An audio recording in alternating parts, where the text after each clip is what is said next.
Well, hello everyone. Thank you for coming along to this online symposium. I'm very grateful to my dear friend Nijay for organising this. I'm grateful to Baylor University Press for sponsoring it. I'm very grateful as well to my various colleagues in the discipline who have come along to tell me what they think, for better or worse, on my what for me was effectively my Zoom volume. So when I was in Melbourne. Melbourne was the most locked down city in the world, so we really did have a lot of time indoors to collect our thoughts between homeschooling children and all sorts of things. So this was something I wrote during that time, but the idea of it came a lot earlier. Like all good books in the discipline of biblical studies, this one began in a bookshop in the Pacific Northwest. I was in the lovely town of Bellingham, just south of the Canadian border, wondering if I could head north to go pick up some Tim Hortons donuts. But instead, I walked into this charming bookshop and I found a volume of Plutarch's Moralia. It was a fairly cheap copy, and so I picked it up and I started reading, and I came to a part where Plutarch said, where I come from, there's two types of worship of Apollo. One where he's an unbegotten deity, and one where he's a begotten deity. And my mind was instantly puzzled because this was the language I had normally associated with the fourth century Christological debates.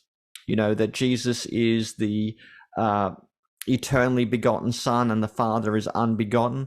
So I was a little bit curious as to why this language was being found in Plutarch, of all places. So I then went to Lampa, the standard patristic lexicon, and I noticed that some of this language appears in other patristic literature as well. And then I found the same language in places like Philo, other Jewish and Christian texts, both preceding and following the New Testament period. And I became quite fascinated with it. And I noticed that the basic taxonomy for classifying deities in antiquity was these two types: a kind of eternal, uncreated, unbegotten deity, or a begotten deity, someone who could be elevated or promoted into divinity. And I remember thinking, two things. Well, if that's the major taxonomy for thinking of Jesus in antiquity, thinking about deities in antiquity, then which one was Jesus? Would Jesus be classified as an unbegotten deity, or would he be classified as a begotten deity? And this meant I was also dealing with ontological categories. So, what is a divine being? What does it mean to be divine? Because previously I'd done a book largely debating with Bart Ehrman, and I think one of the generally good insights in that book is he points out that everyone in the early church thought Jesus was divine. The question was, in what sense? And I think on that topic, I think Ehrman was absolutely right. Everyone thought Jesus was divine, but divine in what sense? So that's the background where I'm thinking about, is Jesus a begotten or an unbegotten deity? And a further complicating factor is, this is ontological language. Now, in the studies of New Testament Christology that I've come around, there were largely three ways of thinking of Jesus as divine. One was a functional Christology. So Jesus, he may not be divine as God the Father, but he's doing divine functions like saving people, exercising judgment, bringing blessings and divine grace to people. So there was a kind of functional divinity there. Others, such as Larry Hurtado, also rejected ontological accounts as something that's happening in a different seminar room later this afternoon. And he wanted to focus on types of worship and veneration as indications of deity.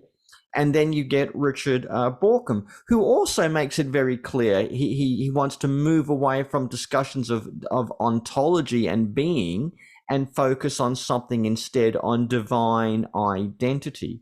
So going back into ontology was kind of a little bit foreign to where what I'd normally seen in the studies of early Christology, because Jesus was divine functionally by worship or by this divine identity. No one was really using ontology, these categories of begotten and unbegotten, to talk about Jesus as a divine being, at least not until the 4th century, or at least that was the scholarly story I was told. So I thought I would explore this language about what it means to have this kind of taxonomy of divine beings. How does that relate to the nature of monotheism? Because Jewish authors, those writing in Greek at least, Philo, Sibylline Oracles, Book 3, they definitely think of God the Father as unbegotten in that category. And I mean, Philo's got an amazing statement where he says, sooner could God become man than man become God. And Philo can also use ontological language to critique Caligula in his claim to be a divine being. I mean, Philo says, Caligula prances around like he thinks he's the god Mars, but he does not have the ousia. He does not have the essence or substance of divinity, which is an ontological claim. And yet I'm still thinking, I've been told my whole scholarly career that ontology doesn't really happen till the 2nd century. And here we have authors like Philo, Plutarch, roughly either side of Paul and the New Testament writers, are talking about ontology when it comes to divine beings. So that's largely what I wanted to explore, but that then created a few other questions. Well then, how does Jesus relate to these various intermediary figures? And this is where we're dealing with people like the angel of the Lord in the Old Testament, or the Enochic son of man, or someone like a Hercules or a deified emperor. How does Jesus relate to them? And I noticed there are basically 2 approaches to dealing with that. You get some people who engage in this somewhat clunky parallelomania, which is kind of, this is basically that, the divinity of Jesus is not really much different to the divinity of the emperor, or others trying very desperately to point out the differences, that the divinity of Jesus was nothing like a Hermes, a Zeus, a Jupiter, or anything like that. So I felt like I then had to tackle that question, and oh boy, that was a big one. I think I wrote what did Nijay say, like 200 pages on Jesus and angels. I thought that would be about 10,000 words when I started writing. I thought I'll add about 10,000 words, but man, I went through the looking glass on that one, and I did not come out for a long time. So that in a nutshell is what I'm doing in the book, trying to bring ontological categories back into the discussion about early Christology, and trying to engage in a sane and sober comparison between Jesus and the intermediary figures to say what is similar and what is generally different about them. And that way we'll have a better understanding of Jesus among the gods of antiquity. I think that's enough to open up with, Nijay. I'm happy to hand it back to you. Yeah, thank you so much, Mike. I appreciate that. We do have a few minutes, so I do want to do a quick back and forth, Mike, just to add a little bit of clarity, and just to give Josh a little bit of time to prep his thoughts. But real quick, we have a lot of master students here in the room. If you want to give the bottom line of why does this matter? This is a kind of niche conversation within Christology, within early Christianity, the origins of early Christology. Give us kind of your elevator pitch. Why does this conversation really matter? What's at stake, I guess, in this conversation? Well, I mean, if you believe Jesus is divine, the question is, what does it mean to make that statement? And where does that belief come from?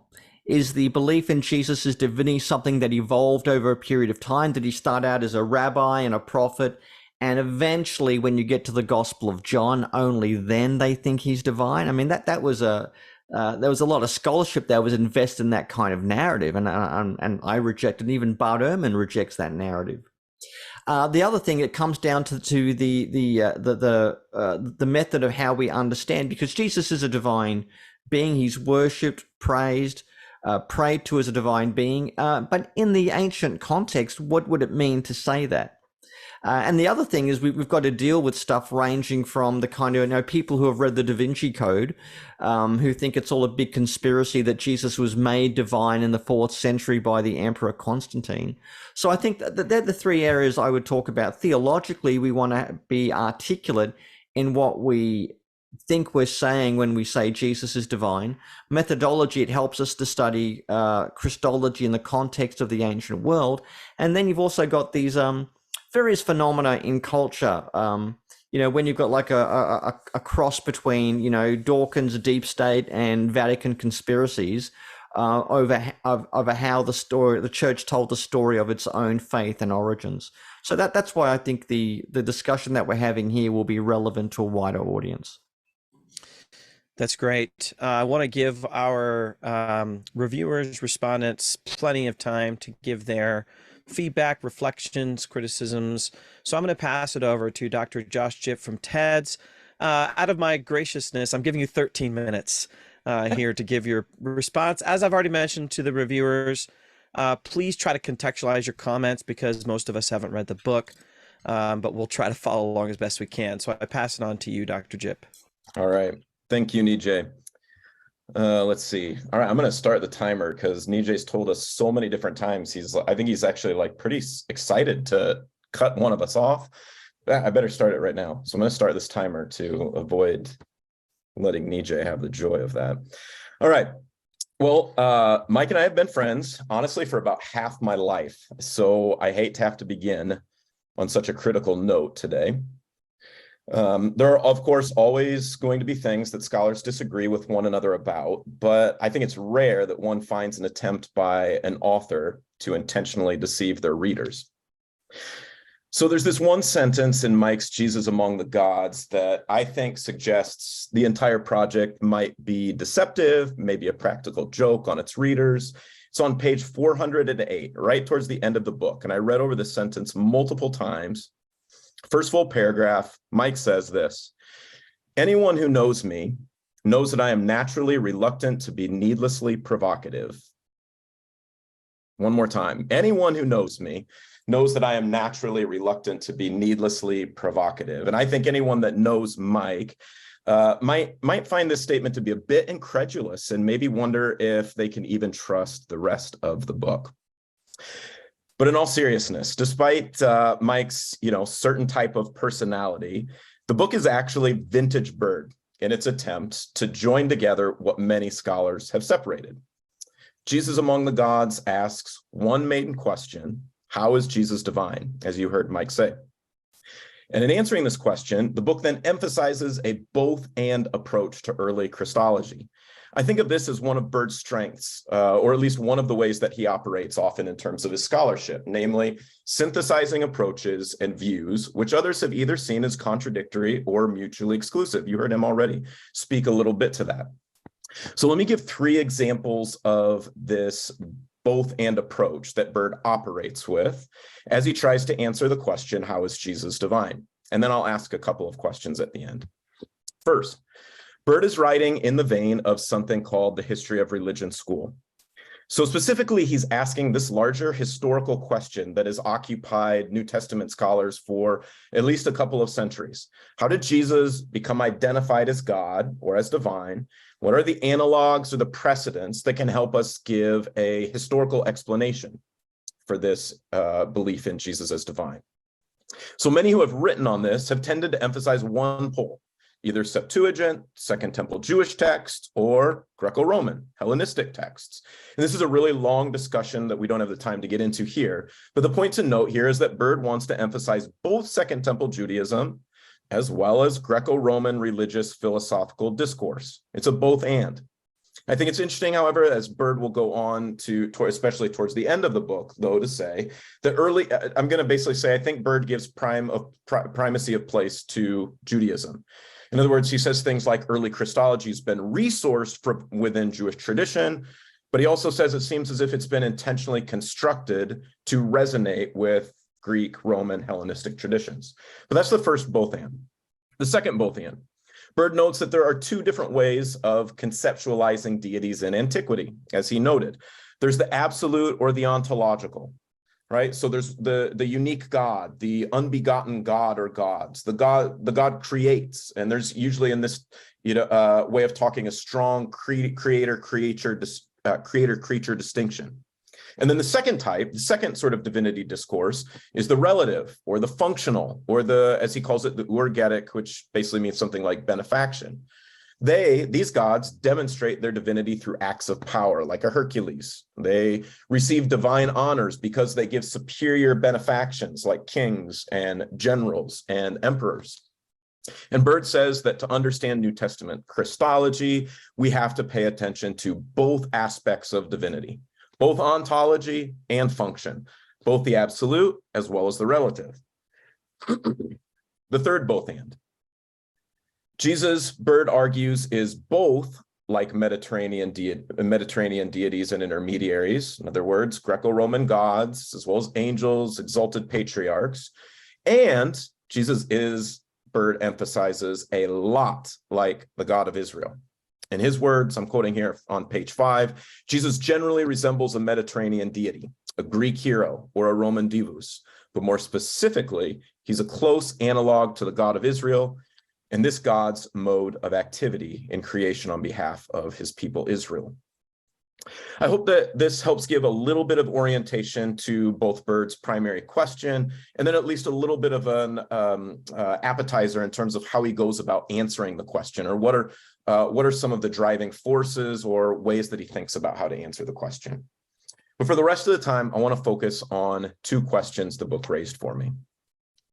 So my first question is a genuine question. By genuine, I mean that my second question is going to be framed like a question, but it's really more of a critique under the deceptive guise of a question. So my first genuine question.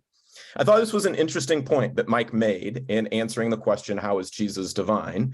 Namely, to emphasize that New Testament Christological discourse uses both, as I just mentioned, the ontological, the absolute divinity discourse, and the functional, divine honors for benefaction discourse.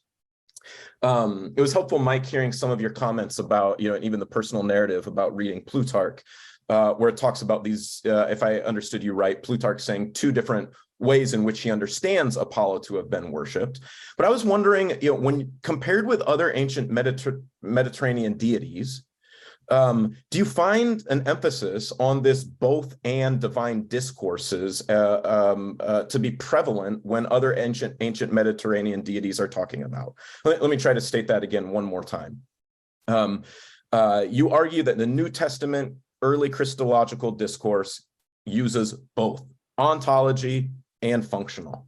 Do you find that same sort of thing with respect to ancient Mediterranean deities as frequently and as prevalently as we find it in the New Testament discourses? It's a genuine question. It made me wonder, is there something particular about the identity of Jesus of Nazareth that results in both of these divinity discourses being on display, and often both discourses are on display in the same literary compositions? More specifically, is it fair to say that the relative divine honors for benefactions type discourse is necessary precisely because of Jesus' humanity? In other words, because the eternal Son, ontological, becomes human, it's necessary for him to be super exalted to the right hand of the Father, as Paul and other texts would say, or to be glorified and to be exalted and return back to the Father, as John would say. So that's my first question. My second question. In addition to offering some intriguing theses on Christology, the book is a remarkable source book. It's almost like a handy encyclopedia on a variety of intermediary figures. And I have no doubt this is going to be a book that I turn back to when I'm doing my own research, or I need to find something for my writing or teaching related to something like an exalted patriarchs or ancient ruler cults or wisdom traditions. In other words, the book is really rich in detail, especially the primary sources are wonderful, but it's also wide-ranging in scope. Again, I think this goes back to Bird's both and approach, or in this case, his emphasis on there being a plurality of many types of intermediary figures that provide possible precedents for early Christology. Bird frequently emphasizes that Jesus could be conceptualized as divine in a great many number of ways, and I can't disagree with him there. But my question, does one Christological figure or intermediary have precedence, Or is early Christology a cacophony of different divinity discourses and different ways of conceptualizing Jesus' divine identity? Now, cacophony doesn't usually have positive connotations. And I confess that in reading the book, it does feel in a way very loud. I mean, we've got exalted patriarchs, heavenly transcendent Son of Man-like figures, Jewish wisdom and Sophia traditions, ancient ruler cults, angels, messiahs, different demiurge and logos traditions, not to mention the God of Israel. All of these different ways of looking at the precedents or intermediary figures or traditions for understanding Jesus' divinity that are swirling around in earliest Christianity. And if I understand Mike, it seems as if he thinks it's swirling around there, right, very, very, very early. So it's a lot of texts, it's a lot of gods, it's a lot of intermediary figures. So my question again is, do none of these Christological discourses or intermediary figures take precedence in explaining how Jesus came to be viewed as divine? Well, if I'm reading you rightly, Mike, your answer is no. You don't come down strongly arguing for one of these figures anywhere in the book as the primary analog for Jesus' divinity. The book essentially offers the different intermediary figures and shows the similarities as well as the differences that Jesus bears with respect to them. And then even on page 383, you say this: no single intermediary figure can be regarded as a progenitor of early Christology, just as no single intermediary figure can be considered the hermeneutic key, explaining the development of early Christology. So when I read this, I thought, this isn't the bird that I thought that I knew. How did the tender but crisp and juicy bird of 2012 turn into the tough old bird of 2023 or 2022?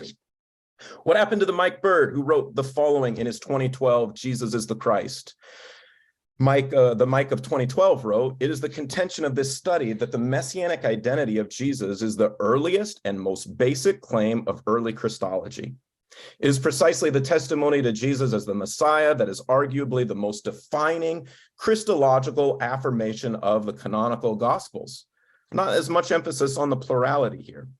Or one more time, Bird writes in the same book, Jesus is the Christ, "The messiahship of Jesus comprises the primary framework in which the sum of all Christological affirmations in the Gospels are to be understood." That's a bold claim. I kind of like the boldness, right? Again, the messiahship of Jesus comprises the primary framework in which the sum of all Christological affirmation in the Gospels are to be understood. And then Christology is a subset of messianology.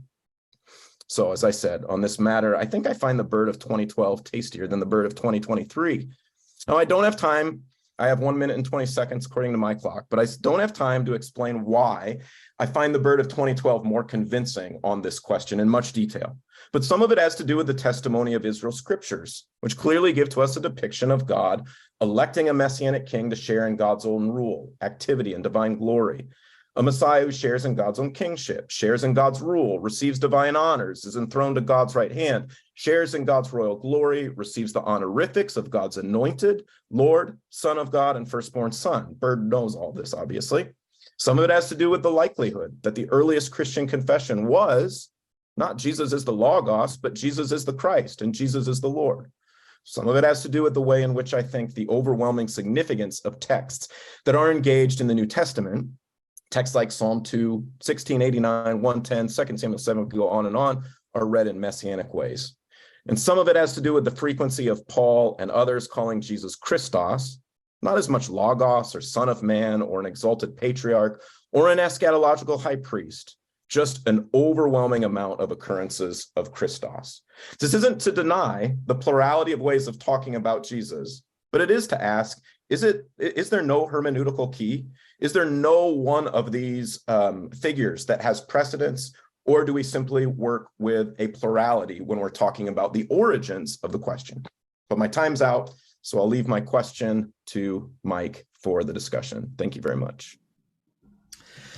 Thank you, Josh. We'll count this as my cutting you off. You seem really passionate about this messianic interpretation. You should write a book. Well, here's the thing. I love that Jesus is the Christ when I was working on, on some of this. And I thought, boy, I thought Mike was a friend, and I don't know. Does he even agree with himself in 2012 anymore? Well, Mike has, about 20, 25 minutes to be able to come up with his best response. So thank you so much, Josh, Thanks. for those opening comments, which are very scene setting and get into some of the big picture of the book. I'm guessing we're going to, and Mike, just so you know, we're going to wait after all of the presenters and after the break for you to give a response, so you have some time to process that. Straight away, I'm going to turn it over to Dr. David Wilhite, who is at Truett, Baylor, and he's going to have 13 minutes to give his feedback to Mike. Turn it over to you, David. Yeah, great. Thanks for having me, and thanks again for the book, Mike. I would echo everything that Joshua said. That first, just the book really is impressive in its sheer breadth of scope. It escapes the typical divide between New Testament studies, patristic studies, the divide between Hellenism, Judaism, on and on we go. I mean, rarely do you find someone who can masterfully cover not just Old Testament texts as background, but in-depth studies of Second Temple Judaism texts, and then into, of course, the New Testament, and later, and finally into the greatest era of all, the patristic era. So as a historical theologian of the patristic era, I'm honored to be a part of this conversation. I'm definitely someone coming into this with interest in the development of Christology. And usually for me, that means 2nd, 3rd century and beyond. But I've grown to have more and more of an interest of where does this emerge and how do we trace this further back. So I again, thank and congratulate Mike for this book. It was a great help. The book, Josh said, is encyclopedic. I had that word written down as well. It really is a great resource that you can put on your shelf and then go back to if you want to look up anything about Jewish monotheism, Second Temple text, oneness of God, any sort of doctrinal concept related to Scripture, God, Christ, etc. I mean, there's just a section in this book that seems to cover it all. The footnotes are a godsend. So it's a great resource. And I would say that to start with some of the real pros, the real strengths of the book, is first, I think that Bird simply accomplishes what he set out to do. So he said on page 2 that he wants to find out what is distinctive about Jesus's divinity. That's a quote from him. And he does this by showing that while Jesus resembles various intermediary figures in some ways, he, quote, also resembles the God above the intermediary figures. Now here, I think Bird has succeeded entirely. And so I think the book will be cited and used as the new standard in this debate for the foreseeable future. He's to be congratulated for this Herculean task. Sorry, that's a Greco-Roman reference. As with any Michael Bird book, this is an engaging reading. It's filled with memorable quotes and one-liners, and the ones attacking views I too oppose feel especially enjoyable. Although clearly not all would share my sentiment on this, but there are definitely a good number of sick burns by Mike Bird in this book. I won't read all of those. Just to give you an example of a few quotes, he says, Jesus is then a bit like Jewish Hercules, an apotheosized Augustus, or an archangel, but he's a lot like the Jewish deity Yahweh. He mocks the notion of a 2nd or 3rd century Platonic Big Bang of Christological ontology. He makes bold claims like the purported low Christology of Jewish Christianity is an urban myth waiting to be debunked. And honestly, Mike, the line on page 402 about Dura Europos being between the synagogue and a Mithraeum, but just a few yards closer to the synagogue, made me laugh out loud, although why, I would take too long to explain to this crowd. So just hang with this book to the end, everybody. It's worth it. So Bird also begins this book by setting another major goal, which is to restore the category of ontology, which, of course, I was excited to see because ontology is the world of the post-New Testament Christian thought. He says, quote, notions of divine ontology have been sidelined too long. Now, ontology, we have MDiv students and others. I'm sure you're all learning words like homoousios, the concept at Nicaea that Jesus is of the same substance, same essence as God the Father. This is where we have him as fully divine, absolutely divine. And to me, this is a welcome return to this category, and that's something I'll return to momentarily. Now, I hope it's clear that I'm a fan of this book and like this book, but just to make it fun, I am going to give some concerns or questions here, just to hear, mostly to hear what Mike would say in response. So at times, Bird moves from the specific to the general in pretty quick manner. And with such a massive amount of material covered in this book, no author could avoid doing some kind of summary statements that necessarily generalize. I raise this as a concern because some of the key arguments made in the book may seem less persuasive to a hostile reader when coming upon these statements. This is especially the case when Bird, in a few instances, relies on the passive voice to mask some of the issues. And yes, I too use the passive voice. MDiv students learn not to use the passive voice for research papers, but once you get to be Mike Bird status, you're allowed to break that rule. I'm married to an English teacher and she doesn't like it, but sometimes you have to use it. I know it's unfair to bring that in a charge, that a book that's 480 pages, but just let me illustrate how some of Bird's summary sentences open him up for potential criticism. He says on page 70 that absolute divinity was attributed to Jesus, period. This comes after citing late first century sources and then reviewing second and third century sources. The only exception being the contested interpretation of the Philippians 2 Christ hymn. Now, no one would contest that later Christians attributed to absolute divinity to Jesus. The debate lies with early high Christology. Bird, of course, knows this, and so a few sections later, he literally asks that, quote, book reviewers underline this sentence. Identifying Jesus with absolute divinity was not necessarily immediate or universal, end quote. So, Mike, I did underline that sentence. But this caveat, coming 13 pages after making that first general statement, likely asks too much of an unsympathetic and impatient reader. Likewise, in his final chapter, he frequently speaks in these general terms, again, in attempt to summarize, understandably. In the following quote, listen and see who is in view and precisely when these beliefs are held. It's left ambiguous. Quote, the fact that Jesus was described as an unbegotten and uncreated God is proof that Jesus was considered a divine being in the strongest Greco-Roman sense imaginable, end quote. Now, more statements like this follow. But for now, this brings me to my real concern here, and the next concern at least. Point number 2, what is Bird doing in relation to the historical Jesus versus Christ of faith debate? That's what I assume is haunting much of this discussion.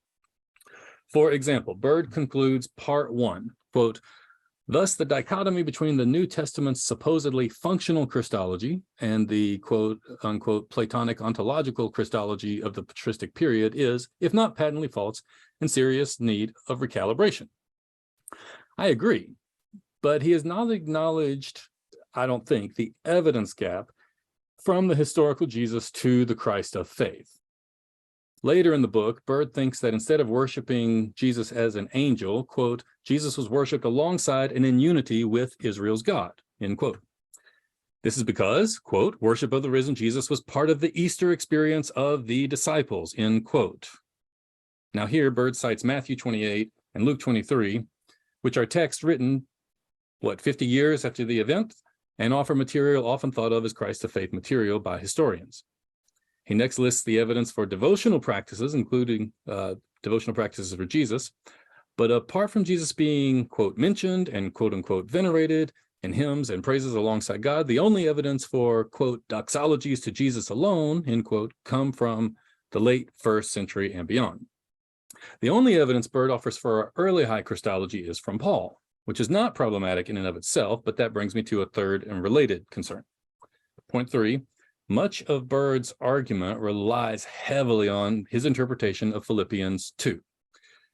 Bird says, quote, Paul makes what are effectively ontological claims about Jesus in this hymn, end quote.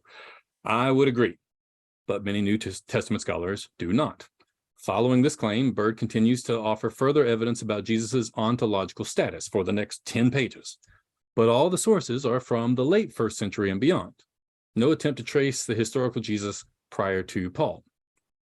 Later, when contrasting Jesus worship with emperor worship, Bird insists that the application of Isaiah 45 to Jesus in Philippians 2 means, quote, more than Jesus on the verge of divinity, end quote. I agree. But anyone skeptical of this claim only finds as supporting citation other than Philippians 2, evidence from Revelation, which is to leap ahead again, maybe 50 years. Quite a gap in the evidence apart from Philippians 2. With this concern, I should admit that I am not a New Testament scholar and I may not understand Bird's strategy, aim, and audience. one could contend that Paul, as the earliest Christian source, represents the earliest extent of what can be proven about Jesus, and that all attempts to reconstruct Christianity prior to Paul is too conjectural.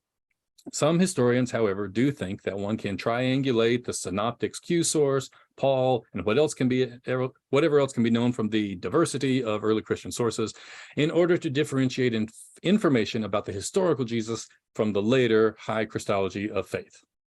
This brings me to my fourth item, which is a question more than a concern. So item 4, to whom is Bird talking, or with whom is Bird arguing? Bird concludes with a highly nuanced argument about where Jesus fits in the spectrum of Hellenism and Judaism, with several strong statements. And I won't actually read these statements now, but they all come down on the idea of Jesus really belongs squarely within Judaism and then is also cast in light that can be understood in Greco-Roman culture. And anyone who disagrees with this, he suggests, should utter the phrases Gnostic Redeemer myth, Cynic Jesus, Divine Man Christology. He even cites Hurtado, who accuses some of a, quote, overt anti-Jewish attitude. We'll read this last quote. He says, because it's a good Mike Byrne one-liner, he says, in my estimation, animated insistence of Christian uniqueness among ancient religions by the apologist, the Christian apologist, or the confessional apologist, that is hardly different from the aggravated denials by the comparative religion academic who insists that Christianity is most certainly not unique. Both are dogmatism and tribalism. So who is Mike Bird talking to? Is this the ghost of Harnack haunting this conversation? My fifth and last item is how Bird, and from what I can tell, all New Testament scholars in the early High Christology Club speak of Jesus as, or like, the God of Israel, like the Lord of Israel, but stops short of saying Jesus is the Lord of Israel. To return to Philippians 2, Bird states, quote, that Jesus exercises divine functions and receives a form of worship is merely the window dressing to the more astonishing claim that he shares in what sets Yahweh apart from the other gods and creation. He shares in the divine name and the exclusive monotheistic devotion. There is a shared identity between God and Jesus only because there is a shared being. Now, this is close to what I wanted to hear. Let me go on. He later shows how Paul in Philippians 2:11 applies prominent Yahweh text to him and addresses him as Lord. My question, why not say Paul thinks that Jesus is Lord ontologically? This is supposed to be a retrieval of ontological language. In the concluding chapter, Bird offers numerous compelling arguments for why Jesus, quote, resembles the God above the intermediary figures. I at times was left wondering if Bird thinks he simply resembles God, or does he find any of the earliest Christian authors to think Jesus is God, ontologically speaking? And I think he does, but this is the language I'm just questioning. So here's my conclusion. I suspect Bird and others hesitate at this brink for fear of being seen as pushing a faith agenda. Near the end of his book, when he argues for a, quote, incipient Trinitarianism for the earliest Christian sources, he laments the fact that, quote, the worst insult a historian of religion can level at another is to call them a theologian, end quote. So, as a theologian, I will try not to take offense at that, but I do wonder, has Bird become a theologian at the end of this book? I wish I had time to read for you one of his final statements where he lays out how he would frame who Jesus is as one who has recapitulated God, Adam, Christ, et cetera, and been cast in a light that could be understood. It's a great read. Turn to page 393 through 394 as soon as you get the book. But in this statement, I'm not sure if he's offering a historian's descriptive account of earliest Christian texts or theologian's prescriptive summary based on Scripture. If Bird is offering a historical analysis of what, for me to generalize now, the early Christians believed, then I think he is correct, even if I would like to see the promised ontology incorporated into his statements more explicitly. None of my questions or concerns, however, detract from Bird's accomplishment in this book, and he is to be thanked for the work he has done. I benefited greatly from reading this. It is a resource that I will return to frequently, and I'm sure countless others will as well. Thank you. Thanks so much, David. That was great. It's great to pull out these lines from Mike's work, and it's a detailed work, but you'll enjoy lots of little Easter eggs as you read it. I'm going to pass the microphone metaphorically on to Dr. Amy Hughes from Gordon College. Amy, you have a little bit of extra time. Don't abuse it, but I'm going to give you 15 minutes. And after that, just to make everybody aware, we're going to take a break. That's a chance for Mike to collect his thoughts. For the reviewers, if you want to think of an additional question after Mike gives his thoughts, you'll have a time to engage with him directly. So passing it on to Amy. I can't hear you right now, Amy, so I'm wondering if there's a microphone problem. Can other people hear her? No. How's this? Can you That's hear it. me We now? got it. Okay, go So ahead. new computer, new setup, and I got here too late to actually be like, hi, can you hear me? Oh, we're recording. So thanks for the moment to get myself situated here. So hi, everyone. I am delighted to be here and to talk about Mike's wonderful book. So first, I want to thank Mike for this thorough and engaging book. As someone who spends most of my time in the 3rd and 4th centuries as a historical theologian, even though I sort of like to spend a little time in the 2nd century, sometimes I found this book very illuminating and also useful. Throughout my reading of this book, I had Luke 9:19 through 20 ringing in my ears. Once when Jesus was praying in private and his disciples were with him, he asked them, "Who do the crowds say I am?" And they replied, "Some say John the Baptist, others say Elijah, and still others that one of the prophets of long ago has come back to life. But what about you?" he asked. "Who do you say that I am?" And Peter answered, "God's Messiah." So I was again confronted by what for me is if not the central question of Christianity that is put to us all as it is put to Peter, right? Jesus asking us, "But what about you? Who do you say that I am?" And this question, "Who do you say that I am?" forces us to reckon with who this God is that we call creator, savior, judge, et cetera, and who became human. In the history of Christianity and now, how one answers this question has consequences. So for me, this book called me again to precision in speaking of mystery and history. The scholarly urge to reduction and summary is strong, and none of us are immune. We want to make sense of the mess and the chaos. We can't resist the urge to untie at least one knot of complexity in vain hope that it will be the key to the huge ball of knots that is early Christianity. I feel like every dissertation is basically trying to do that. The reality is that we miss out on the answers that others have given to Jesus's question, "But what about you? Who do you say that I am?" So in my mind, the intersection and overlap of associations with and interpretations of Jesus demonstrates just what Bird argues, that early Christians were doing their best to describe Jesus and raided any storehouse they could in an attempt to explain God showing up in the flesh. Jesus is part of a specific story of a specific people, but also expanded that story and invited corollaries and analogies and imagery and associations that were imperfect, but also illuminative. When we scholars try to classify perspectives and map trajectories, it is all too easy to pigeonhole perspectives and obfuscate the diverse complexity of speaking of God in late antiquity. For instance, reducing that complexity to neat paradigms. And this is like a particular annoyance of mine. I like cringe every time I pick up a systematic theology textbook, like almost every time, because these neat paradigms, in order to like talk about the history of Christianity and the development of theology, and then it's like we skip over things. So for instance, reducing that complexity to that of high and low Christology. Mike, my profound thanks in addressing this paradigm. So a paradigm, in my opinion, that needs to die. It needs to die. I'm a purveyor of good footnotes, and I especially appreciated what I'm going to call Bird's definitive takedown of the high-low paradigm. Others might not agree with me, but I think it needs to go. So here's the quote for you. "To be honest, there is no real rhyme or reason as to why one Christology is high and another is low. Thank you. As a student, I had no idea, even though every textbook assumed that I did." The various Christologies of the early church really are just different ways of conceiving Jesus as divine, a divine agent, human, and immortal. If divinity is the measure for high Christology, then surely Docetism and modalism are infinitely higher than Pauline, Synoptic, or Johannine Christologies. Or else, if the Gospel of John is the watermark for high Christology, then it is a low mark compared to the Christologies of the Gospel of Thomas, Valentinians, or Sabellians, who identify Jesus with the heavenly or fatherly standard of divinity.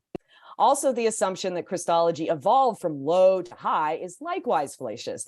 For whatever metrics one applies, the Christologies of the 2nd century do not amount to incremental growth in divineness, but zigzag-like stock in a tumultuous period of trading, end quote. So this is vintage Mike Bird here, from the like clear, direct assessment to like on point like analogy that I would not have thought of, but somehow it just like comes out of him. So the forced categorization of perspectives in this and other ways reduces a dynamic, vibrant, and varied conversation. It's like we want to corral it over this question of who do you say that I am into a handy flow chart for later doctrinal developments that looks nice and tidy in textbooks.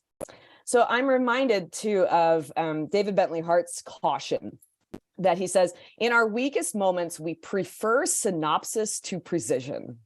And we find it convenient to arrange our accounts of doctrinal history into simple taxonomies under tidily discrete divisions.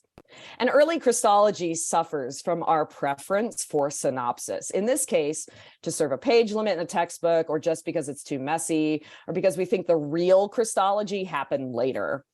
So early Christology also suffers from our obsession with convenient arrangements. Early Christology cannot be arranged like our pantries, sock drawers, or garages, no matter how much we'd like to make sense of the chaos. Those simple taxonomies or tidally discrete divisions flatten the richness of these early discussions and encounters. And it's taken me years to realize that I and my students enter more deeply into the theological project of answering, who do you say that I am, if we enter the conversation as it was, in all of its mess and wildness and like beginnings and endings and like knots and threads hanging off in the distance. And also, Christology is still like this, right? That conversation is still not neat and tidy. And listening to the questions, understanding the concerns, noting the diverse images, and coming to a deeper understanding of Jewish traditions, especially helps us follow the trail of our ancestors in the faith. So I'm appreciative of sort of the method there. And now to two specific observations. So who's afraid of ontology? The early Christians were not, and neither is Mike Bird. You've already heard from the other respondents that this is obviously a key of the book. It's one of the major arguments. Bird's book offers us a complicated and nuanced conversation about Christ. Early Christians were not having a conversation in a vacuum. Here, Bird offers us those two metrics of divinity. So Joshua gave those earlier, so I'll give them again to bring a little bit of order to a late ancient assessment of divinity. An example, by the way, of when categorization actually helps and is meaningful, as opposed to sort of these larger things that we try to map onto bigger trajectories, taking like too big of a bite, maybe. So metric 1, the absolute or ontological that understands divinity as either eternal or begotten, or metric 2, the ergetic or honorific or relative that understands divinity as deified or begotten. So the former, ontology, understands divinity as uncreated. The latter is firmly on the created side of the boundary. And of course, this boundary is going to be extremely important as we move into the patristic period. So these are broad enough categories to include a variety of perspectives in different religious traditions, but these metrics do help make sense out of the intermediary language used for Jesus and for other divine beings. One of the burdens of this book is for Bird to show us, utilizing these metrics, that there is a significant amount of, quote, explicit ontological language for describing Jesus in the New Testament by proto-Orthodox and heterodox authors of the 2nd century. And in my opinion, he does. Others might disagree, but I think he does. Second, who's afraid of an intermediary? The early Christians were not, and neither is Mike Bird. In the messy intersection of descriptions of Jesus as akin to demiurges or an angel of some sort of an exalted patriarch or a bit like or much better than deified emperors, this book helped me tease out Jesus's particularity with some more precision. In fact, just last night, I was teaching my class where we read Eusebius's church history from start to finish. And this book helped me help my students make sense. And in book 1, Eusebius using angelic language to talk about Jesus Christ. So look at that, immediate results. There you have data. So, but the long and the short of it, as Bird lays out carefully and compellingly, is that while Greco-Roman parallels abound and are illuminating, it's Jewish texts and traditions that form the fundamental architecture of early Christianity. And Bird gives his overall thesis near the end of the book, and I think it's actually worth quoting, so I'm going to give it. Quote, Jesus is a Jewish deity of the Greco-Roman world. And notice the language, side note, that the language is quite carefully precise here. Jesus sits among the gods of antiquity, and he can sometimes be mistaken for Hermes or Serapis, but his likeness to more than any other is to the God of Abraham, Isaac, and Jacob, at least as he was believed upon and worshipped by Christians in the Roman East in the first 2 centuries. Jesus is a Jewish Mediterranean deity, or Jesus is identifiable with the Jewish God as expressed in the forms and tropes of early Mediterranean religion. Jewish literature and religion are the primary coordinates for mapping the origins of Christology, but like any maps, the borders between adjacent regions are ambiguous and contested, end quote. Found that to be a really helpful summary. And it's doing that statement's doing a lot of work. I mean, he points it and says it's a thesis, right? So therefore, like Bird, I'm also going to say that I am not a fan of the terms like unique. He actually highlights this at the end of the book, saying that like in order for us to talk about how Jesus is different than these intermediaries or other gods, sometimes we pull out these terms like, well, Jesus is unique. And terms like this run the risk of denying Jesus's historical particularity and complicating any meaningful predication of Christ as God with us, who universally represents us. However we render the various perceptions and interpretations of Christ in late antiquity, the least we can do is say something that is descriptive and specific, even if it's clunky and full of provisos. And he rightly notes the stakes of this. Quote, a totally unique Jesus would have been a missiological impossibility to proclaim for the early church. The many parallels between Christ and divine intermediaries of antiquity are not proof of a Christianity contaminated by paganism, but point to the enduring capacity of Christian proclamation to speak within as much as against the religious cultures of antiquity.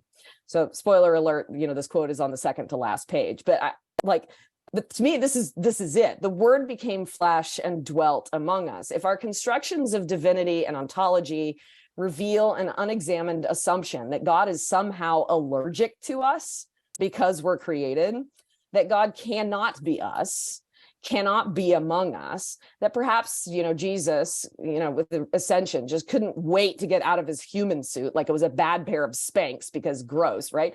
Then we aren't accessing who the early Christians understood Jesus to be. So one question I have in conclusion, and I'm interested in hearing Mike's thoughts on sort of another arena of early Christology. And I will confess that I don't know how this connects with your book. So to be clear, I don't think this book needed to be longer. So I'm not logging this as a criticism or as something that you missed. So I've been working in the space for quite some time, and really kind of very focused recently on embodied or performing Christology in the 2nd through 4th century, specifically Christology communicated through the bodies of Christian martyrs and virgins. And oftentimes when we talk about martyrs and such and how they're connected to Christ, we use the language of imitation, like they imitated Christ. I will just say, I think that is what we mean by that I just don't think it does justice to what's in the text. So early Christians operated under the assumption that there was an intimate, transformative, and ecclesial connection between Christ's body and Christians' bodies. So what does it say about Christ as divine and human that women like Blandina and Felicitas and Thecla and Macrina are understood as having communicated Christ in their bodies? When witnesses looked upon Blandina and saw Christ, when Felicitas says, then there will be another inside of me who will suffer for me because I am going to suffer for him. When the bodies of early Christian virgins like Thecla and Macrina are fundamentally associated with the martyrdom tradition and with Eucharistic language, relic language. So where does this sort of identification, participation, and even transformation language fall in the spectrum of early Christian understandings of Christology, and how early Christians understood Christology as constitutive for humanity. Because we can talk about like the criticism in Trinitarian conversations, right? About like the social Trinity, about saying like the Trinity is not actually, mapping onto the structure of human community. But actually the language in the church for that is the body of Christ. So I'm actually really interested in kind of how much of that ontology leaks through, how much of that transformation language, that participation language, how thick is that? And perhaps sort of where do you see those connections? And that's what I got. Great. Perfect timing. Thank you so much, Amy. It is time for a break. I know sitting on Zoom and being in this format can be tough. Go ahead and take a 10-minute break. You could turn your camera off, turn your mic off, then come back. This gives Mike and the presenters a chance to collect their thoughts.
Okay, we are ending our break time, so come on back.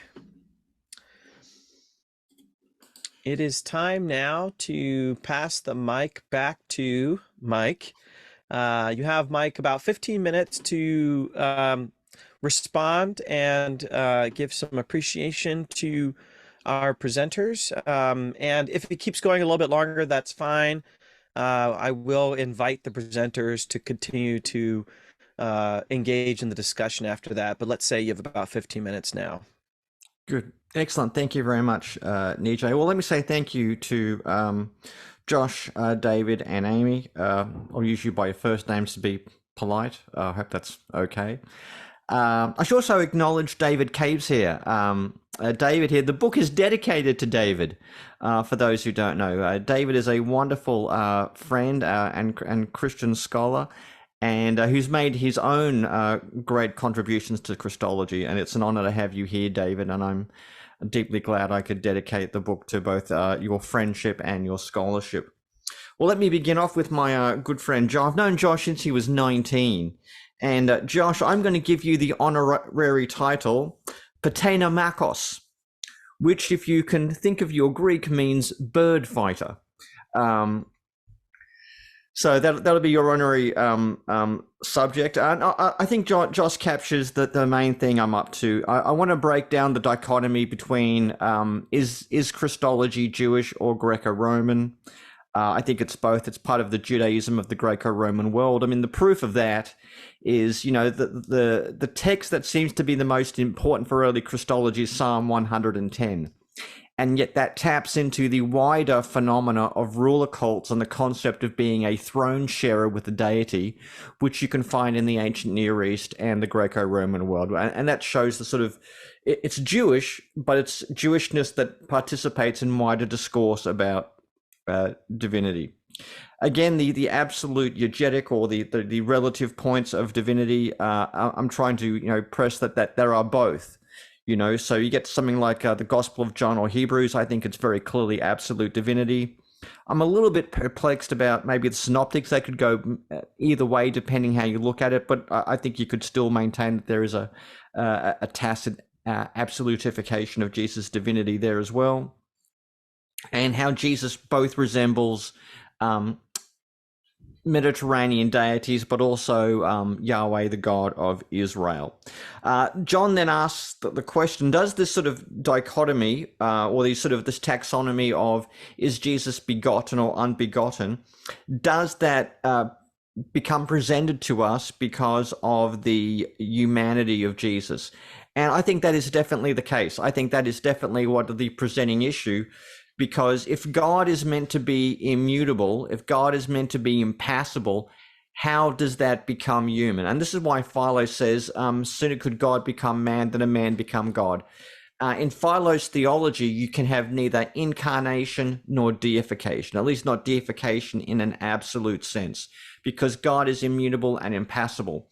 And this is why you get someone like Ignatius of Antioch saying he seems to imply that Jesus is unbegotten in his divinity, but begotten in his humanity, which then becomes problematic the way Ignatius gets quoted during the Arian controversy, and Athanasius has to defend Ignatius because the Father is unbegotten.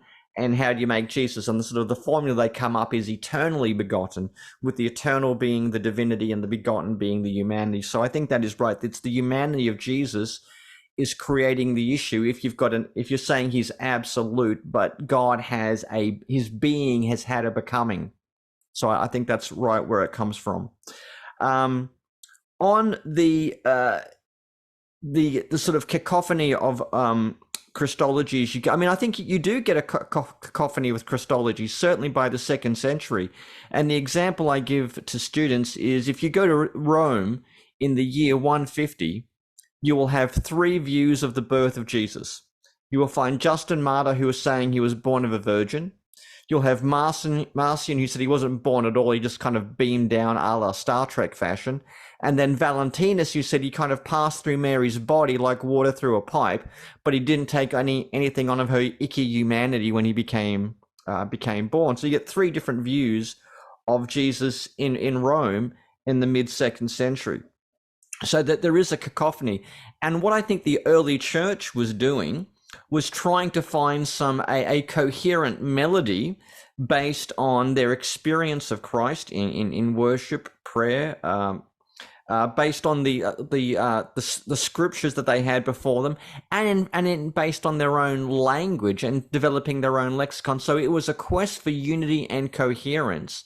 And that's where you find things like, people say, well, what about modalism? You get a strong view of Jesus. And then people say, well, you can't read the story of Jesus's baptism if you're a modalist, because it just does not make any sense. Okay, so they're looking for that question. So I think there does develop a cacophony of voice, but there is this quest for unity and this eliminating, shall we say, different members in the choir who are just screaming hysterically about certain things that do not line up with the gospel, with the sheet music that's been handed out.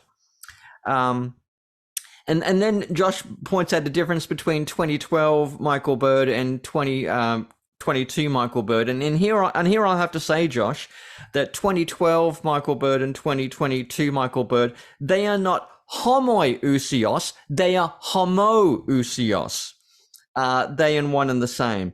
I still think that the messianic category is the earliest and certainly the most important. The claim that Jesus is the Christos is the most basic claim of early Christianity. I think it has pre-Easter roots. It's intensified. It becomes paradigmatic for Paul. And even when you get someone like John, the evangelist John, who's got a big logos Christology, that never diminishes the messianism. It just maybe plays it in a new scale. I don't know, my music metaphors are pretty bad. But it simply amplifies that messianic tradition in a different way. Even Justin Martyr is very big on the messianism of Christ. Again, you get a text like the Gospel of Philip. That makes a lot about Jesus as the Christos, but takes it in a somewhat more esoteric direction about the secret meaning of words, that type of thing. So I would never deny the centrality of messianism certainly for the earlier stages of Christology, but it does get kind of downplayed, I think, a little bit later when the church has moved away from messianism into other debates that are going around them. And I will happily commend the good work of Josh on messianic Christology in his very cogent and compelling New Testament Christology.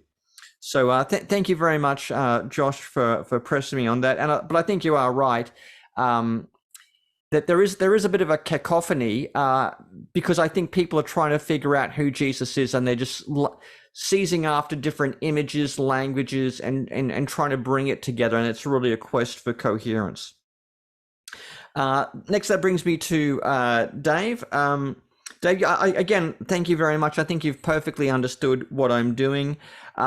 One thing that as I approached this work, I became very convinced of, if you want to study early Christology, you have to do that beyond the New Testament. Okay, I think you've got to know a little bit about the Second Temple Judaism, what's going on there. You've got to know about early Christian writings. And the fact is there are some, what we call patristic writings that may well precede some New Testament writings.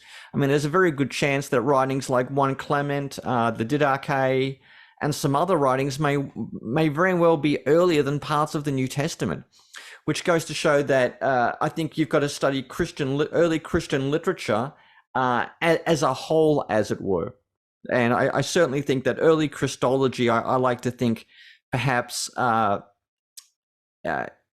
ends maybe by the time you've got to someone like Tertullian. I think that's where you're really getting into the patristic period. But I think you've got to view all these things synoptically: a Second Temple Judaism, the New Testament, patristic literature, and you've got to come at them all at once, rather than do your own little New Testament thing, and then the scholars of ancient Judaism are in another room, patristic scholars are in another room. No, I think if you're going to do a comprehensive engagement with Christology, you've got to look at all three, and it's a very big vast area to cover, and it really is difficult to master. And I'm sure there are some precise details that people could push me on. I'm glad you as well like the idea that I'm trying to ask the question. Okay, what is distinctive about Jesus? I mean, we know that there's very similarities with Greco-Roman intermediary figures, but is there something distinct without lapsing into a somewhat naive and simplistic apologetic attempt to prove that Jesus is completely removed and alien from the context of antiquity? And I'm glad you support bringing making ontology great again, because as I said, if you put Paul or the New Testament between Philo and Plutarch, those two authors are using ontological language in their account of ancient divinity and intermediary figures. So it's not unreasonable that we would find that in the New Testament and early Christian literature. I think because I'm dealing with vast domains of discourse related to patristics and trying to summarize vast amounts of data, I do concede I may be prone to making somewhat overgeneralizations or some overstatements. When you're trying to summarize vast swathes of literature, that might well be true. When it comes to the historical aspect of the historical Jesus and the Christ of faith, I think you do raise a good point. A lot of this claim about Jesus as an unbegotten deity, a lot of that really happens in the late 1st and obviously 2nd century. We're looking at people like Ignatius, some of the apologists, even some of the so-called heterodox literature as well. That said, there are those who do find it in the 1st century writings. People like Jürgen Frey, Gabriele Boccaccini have acknowledged that the Gospel of John is definitely operating with the concept of Jesus as an unbegotten God. Jerome Nijay also finds it in Hebrews. I do think you can find it in Paul and pre-Pauline materials. And the way I would justify that, if you go into the Christ hymn, or the Christ poem, whatever you want to call it, in Philippians 2, verses 6 to 11, it says, Hos en morphe huparkon. Hos en morphe theou huparkon. Now, for those who don't know, the Greek word huparkon means being. So literally what the 4th or 5th word of the Christ poem is bringing an ontological word there. So I think ontology has kind of just been shoved in our face when you read the first line of the Christ poem, but no one's really taking it at face value. And if you think morphe theo is equivalent to equal with God, I think that is an ontological claim made. And then also on the back of that, you've got using the language, the monotheistic rhetoric of Isaiah 45 and applying that to Jesus. I think that is making a startling high claim. Sorry, high is not the right word, as Amy will remind me. That's making a startlingly intense divine claim of the more absolute nature of Jesus's divinity, not merely at a eugetic level or relative level, but at an absolute and even ontological level. Dave, you also asked who I'm reading with, or who I'm writing this for. To be perfectly honest, I'm always a little surprised why anyone cares what I think. I just generally see myself in life as randomly walking around the streets with my soapbox, planning it down somewhere, standing atop of it, and then just ranting and raving and see who stops by to listen for a short time. That's generally how I seem to get by in life. But I guess I'm writing this volume for anyone who's interested in early Christology and how we make sense of it. If I wanted to be more particular, I guess I am writing it for people who are studying or involved with discussions about, early high Christology. So students, scholars, people who have read Hengel, Hurtado, Fredrickson, Capes, Segal, people who are interested in that scholarly conversation And I've always thought of scholarship as that. There's a conversation going on. You sit around the table, you listen to it, and then you sit down at the table and you try to add your own 2 cents to the conversation. Not because you want to shut down the conversation, but because you're hoping what you say will somehow influence the future nature of the conversation. Dave, I think also raise a good question about whether Jesus is the Lord of Israel or the God of Israel. There is part of me that does want to say, I think that is what a lot of early Christian literature is saying, but I also want to say that in such a way that doesn't edge towards a kind of modalism. Because I feel like if I say Jesus is the God of Israel, then it's like I'm saying Jesus is the sum of the God of Israel in his own person, and that would kind of deny that there's another aspect of, God's Spirit and, as we would say, God the Father, who is always there as well. So yeah, in a sense, I think Jesus is the God of Israel, but that word God then needs to be very carefully passed out as to what that means. And I think you're right. I mean, every now and again, this work is meant to be mostly of a descriptive variety, but every now and then I do think I do slightly enter into theologian mode. And I know one of the two biggest criticisms people are going to make of the book is, one, it's too theological at points, or it's just apologetic ranting. That's the same criticisms that have been applied to Hengel, Balcom, and Hurtado, and I'll be entirely unsurprising if they land upon myself. But my purpose in this volume really is to say, in what sense was Jesus divine in the minds of the early church, in their earliest Christian texts, documents, and the various phenomena and artifacts that we have? What did they believe or think when they claimed Jesus was divine? But I admit, I do have an eye on what that means for contemporary expressions of Jesus's divinity today. So, I can't deny there is a faith element that creeps in, particularly at the end. Coming now to Amy. Thank you very much, Amy. I loved your opening question. Who do you say I am? I believe that is indeed the question.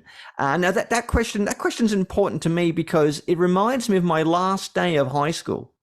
My last day of high school, I had a very non-Christian sort of upbringing, and at our graduation service, we had a whole bunch of weird things. We had a doctor talking to us about testicular cancer. It was weird, and he brought out a picture of a monkeys touching their groin, saying, "Monkeys, check theirs. Do you check yours?" We had a businessman talk us about how to be successful, and then we had a local Baptist pastor who said the most important decision you'll ever make in your life is who you decide Jesus is.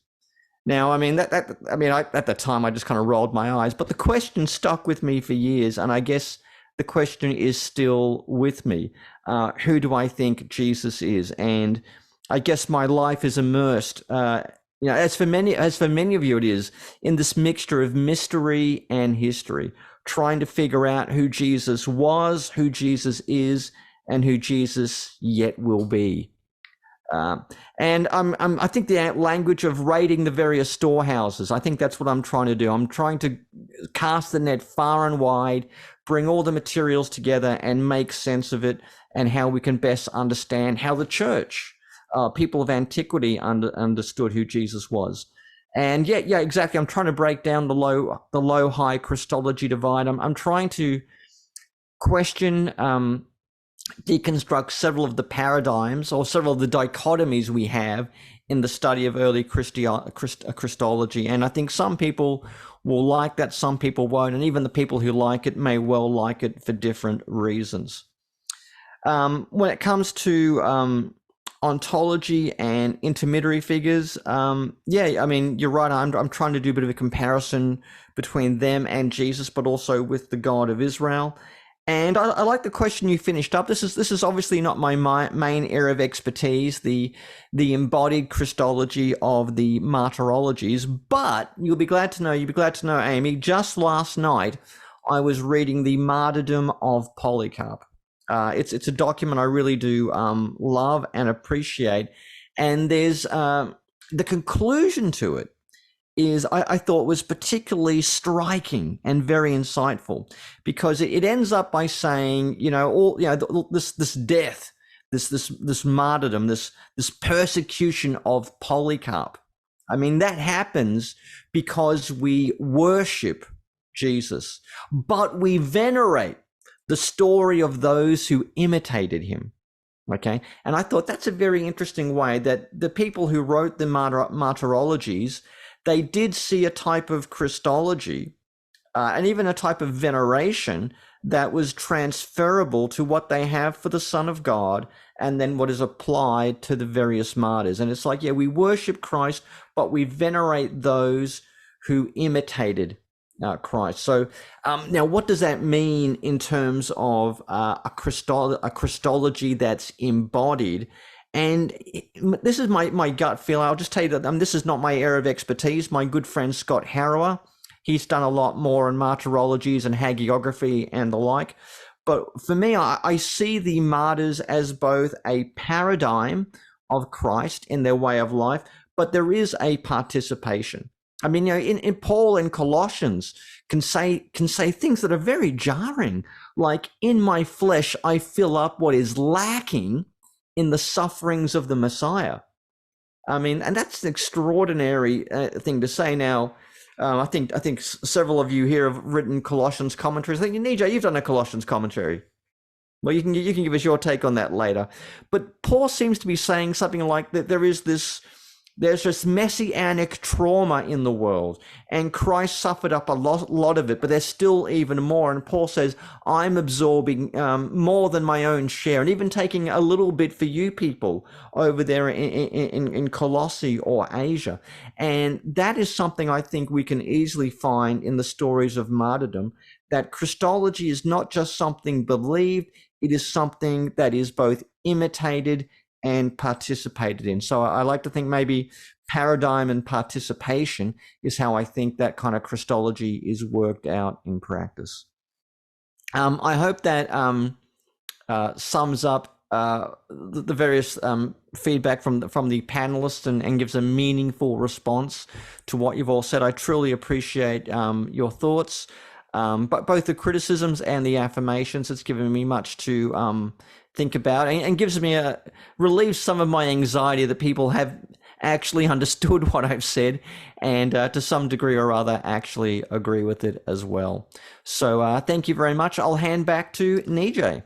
Yeah, one thing we've learned, I think, from this is read the footnotes, people. Don't skip the footnotes, because I'm one of those people who skips footnotes, but now I need to go back and read them.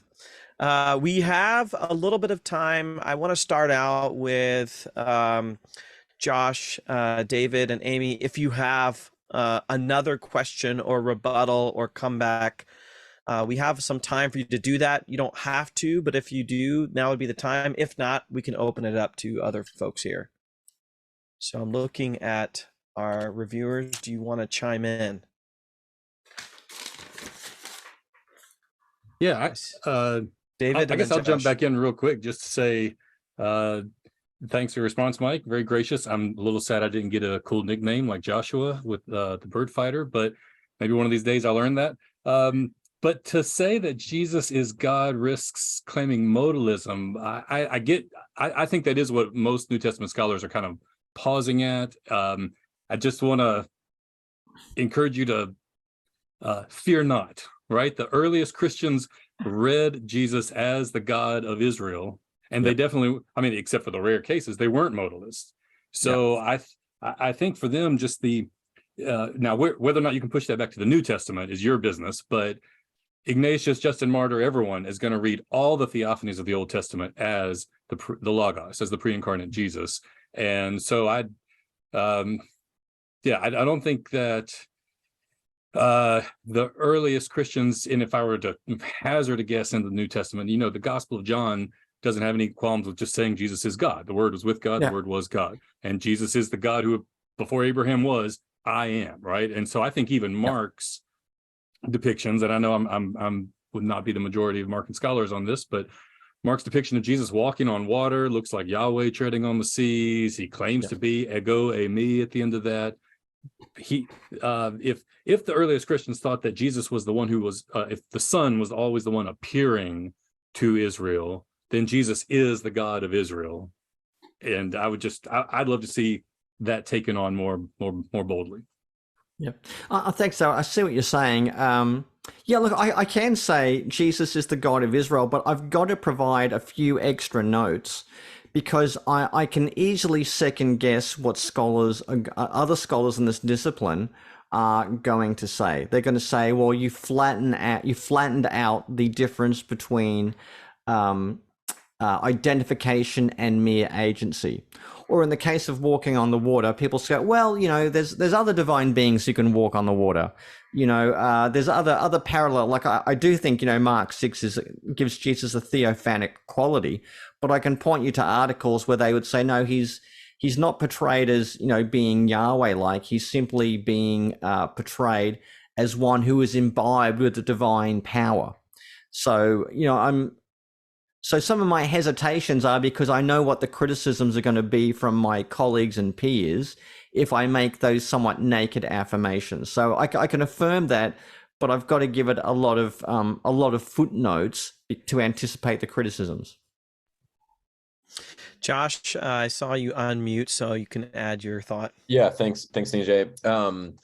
Thanks for this, Mike. This is fun. I've been thinking a little bit about, as I've been reading your book, thinking about Bousset's Kurios Christos, and maybe this question will also help me kind of reconcile what I was calling, the 2012 versus the 2022 bird. Are you doing sort of like Christological origins? Are you trying to, obviously Bousset to some extent has the historical Jesus in the background, and then it moves through the development, through different titles. And obviously there's a lot of things, we could critique about Bousset, but are you trying, maybe this is an obvious question. You're not trying to do sort of the development of early Christian Christology. Is that fair?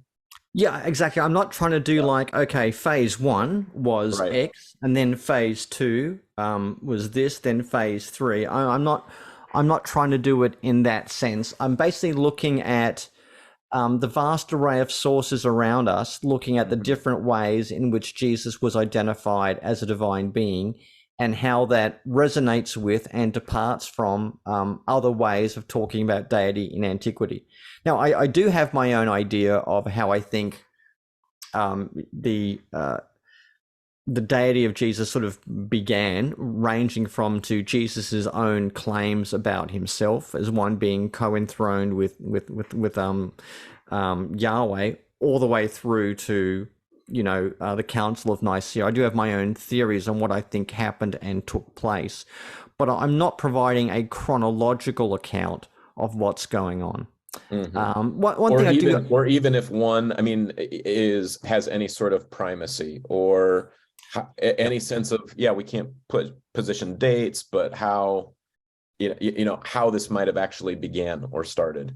Yeah, I do talk about that a little bit in the book about Bart Ehrman, how God became Jesus. I do talk, and I have an essay where I do think it kind of begins with Jesus's own claims, the Easter experience, and those kind of things, which I think leads to a very early claim of Jesus not just as divine, but divine with appeal to specific scriptures. But in this volume, I'm not trying to do a chronological or even say that it can all be reducible just to this. I just want to tell people, start using ontology more when you talk about first century Christianity, and here's a helpful way of talking about intermediary figures. Does that make sense, Josh? Yep.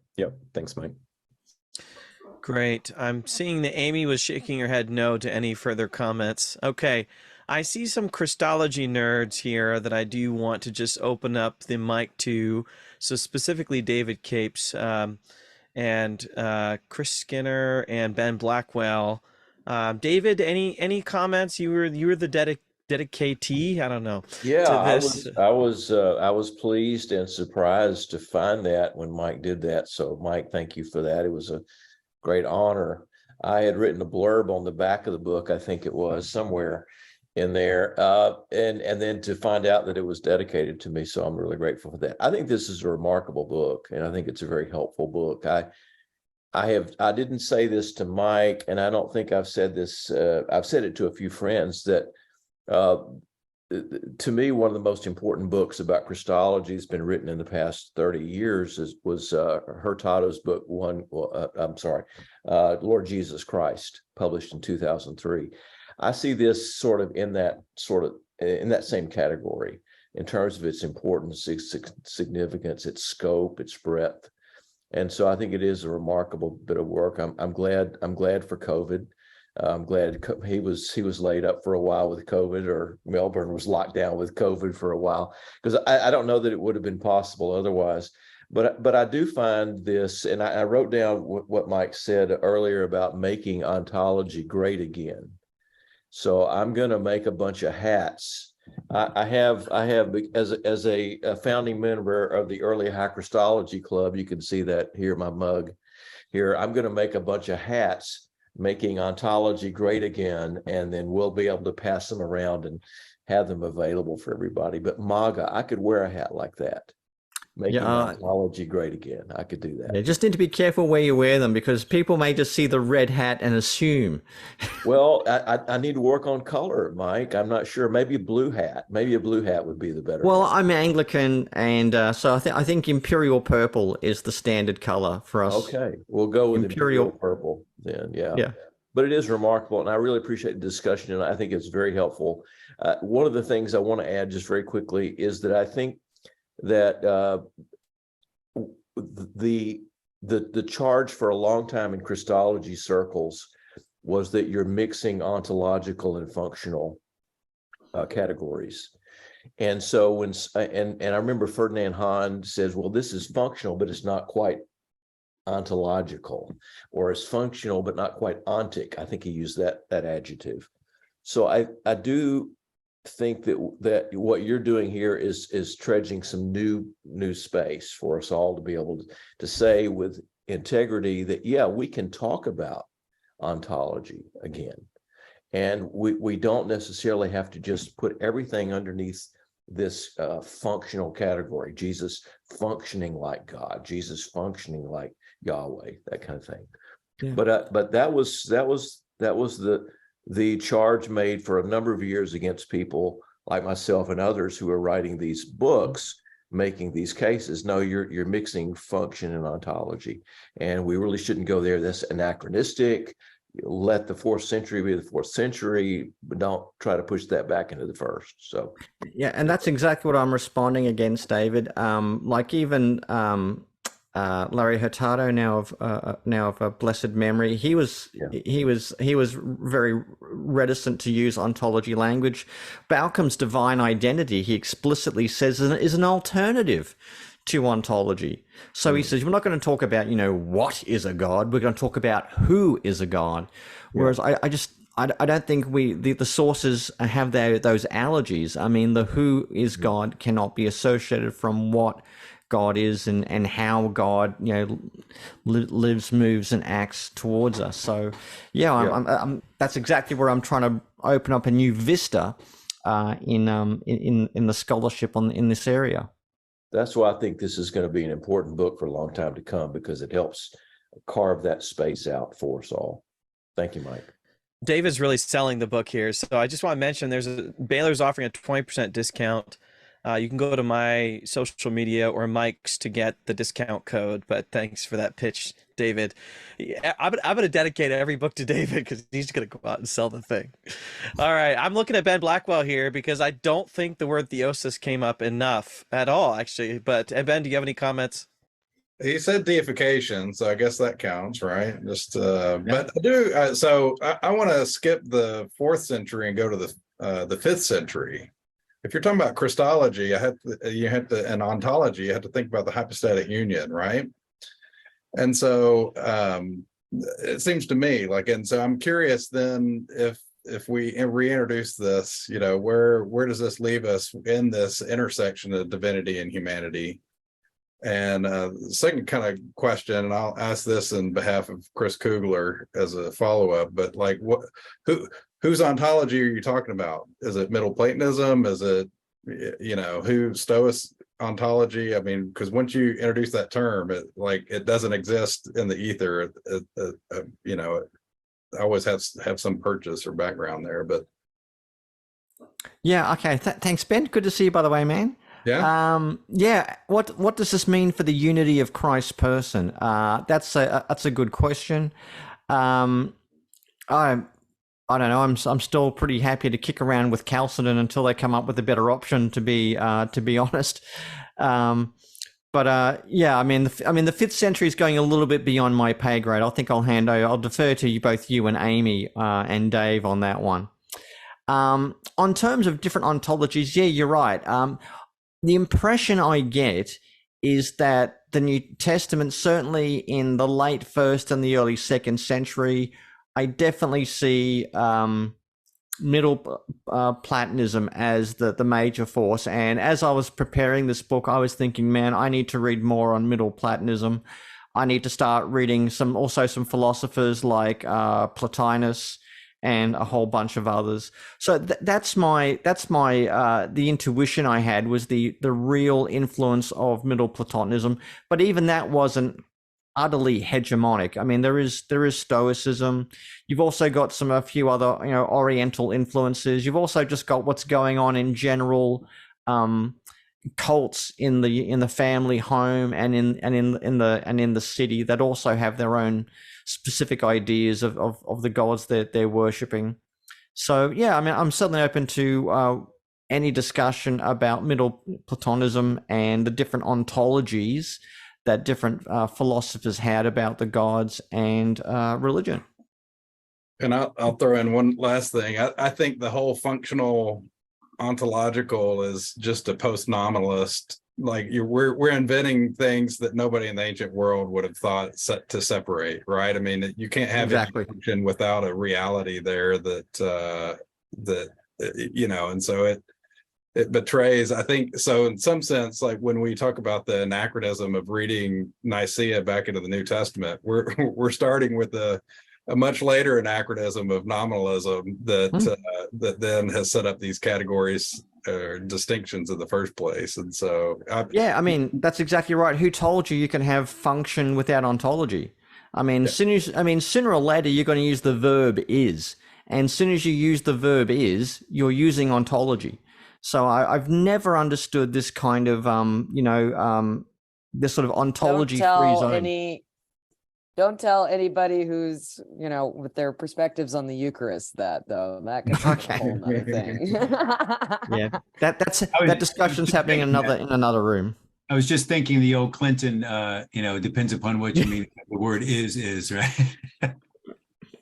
Well, yeah, that's exactly right. The many is of ontology. Yeah. We do have a minute or two left. Chris, if you want the last question, it's yours. I just wanted to two quick things, and I see John raising his hand, so I'll try to be quick. I haven't read the book yet, so two things came to mind. One, I was exceptionally happy to hear that you're eschewing this whole high-low Christology dichotomy. I'm working on a Christology of Mark right now for Baker, and I have a whole section. So for those who are here, when you read it, if you read it, it's not derivative of what Mike Burtis had to say. But I feel very much the same way, that first of all, these categories, if you're trying to avoid people saying, oh, well, this is an apologetic reading, these things have a tendency to privilege Chalcedon, right? And so, people sort of look at him through this lens right away. So I'm happy to hear that. Second thing, real quick, in relation to something that you and David said about Mark 6, I think you guys are right to a certain degree. And an overlooked element of that text is the use of the verb perarchomai. I don't know if you discussed this at all in the book, but this sort of throwaway line at the end, he intended to pass them by. It almost sounds like Jesus was trying to sneak by them. But this is specific language that's used of theophany in the Septuagintal text related to Moses and Elijah when the Spirit of God passes them by. The periarchomai is the verb that's used 4 different times. So I think another element of that text, in addition, David, to the use of ego eimi there, I think does confirm that this is, I mean, obviously not as high as John's Christology, but I've gone so far as to argue that John got his idea for an ego eimi sort of Christology from this passage in Mark, which is a topic we can discuss. Yeah, one of the things I find frustrating is people say John's Christology is high, Mark is not the same as John, therefore Mark's Christology is low, which I just think is a faulty way of reasoning. It's like saying, you know, hot dogs are food, burgers are not hot dogs, therefore burgers are not food. It's just a very weird argument. Yeah, problematic, and it fails to take each narrative as its own autonomous text with its own version to tell. I think we don't do justice to it when we compare them in that way. I think you're right. Exactly, and on Mark 6, I think it does have a high Christology. Also, the "do not fear" comment, is very indicative of Judeo-Isaiah. But then also there's that article by Kirk and Young that try to argue that it's not a theophany; it's a whole bunch of other different sort of intertexts, and often it comes down to spin the wheel and what's your favorite intertext, because which allusion and echo do you preference for how to understand a story in the Gospels, and that will often tell you, or they'll tell the scholar, what they think is being claimed about Jesus, depending on which intertext they think is being alluded to. John, did you have a question or comment? This is the last one. Yeah, I did, if you don't mind me asking. And this isn't so much a Christological question, but I was just curious, Mike, if you, after all your research, if you have any thoughts on whether the early Christians were henotheists, if the taxonomy that you lay out may have any implications for the use of that language with respect to early Christianity. Yeah, I mean, one of the things I do in the book is I try to rehabilitate the term monotheism. I know a lot of people saying, monotheism is so passé. I mean, the Israelites believed in many gods, so, I mean, how do you speak about monotheism? But I read a number of works, including Benjamin Summer, who's a Jewish scholar, Matthew Lynch, and several others, and, I mean, Joachim Schraper in the United Kingdom. So I came sort of... I used to understand monotheism, it's loaded, it's anachronistic, but I actually came back to and look at the sources, and no, I think monotheism actually is an accurate term, because although there are many gods and many lords, as Paul says, Jews and Christians emphasize that Israel's God was species unique, or basically he's playing Major League Baseball and everyone else is playing, under 12 baseball in Michigan District. And he's not the only God, but he's in such a category by himself, which then generates the sort of the only God. I mean, and you find that even within the Hebrew Bible, even in, like I was reading, was it 2 Kings 5, where some Gentile figure says, I mean, I now know about the God of Israel, that he is the only God and the other gods are not gods. So you find that kind of language all developing. So as long as monotheism has got a few caveats, I really think the term should be rehabilitated. And the other thing I do that is I ask people, would you say Muslims are monotheist? Because Muslims believe in angels, demons, and all sorts of other, but no one says that, Muslims are henotheists. And the same thing for Catholics and other groups as well. So I think the monotheism term really needs to be qualified, but it needs to be rehabilitated as well. Great. That gets us to exactly when we needed to conclude. So thank you to our presenters, including Mike. Thank you for your book. Check out the book. Speaking of the book, I did a random selection of winners. The 3 winners for the free signed book are Sarah Patterson, Becky Miller, and Matt Van Winkle. So just to show you there was no jiggery pokery there, all three different institutions. So you'll be getting an email from me soon. Thank you for being here. Hope you're able to check out the book. Thank you to our presenters today, and have a good evening. See you, everybody.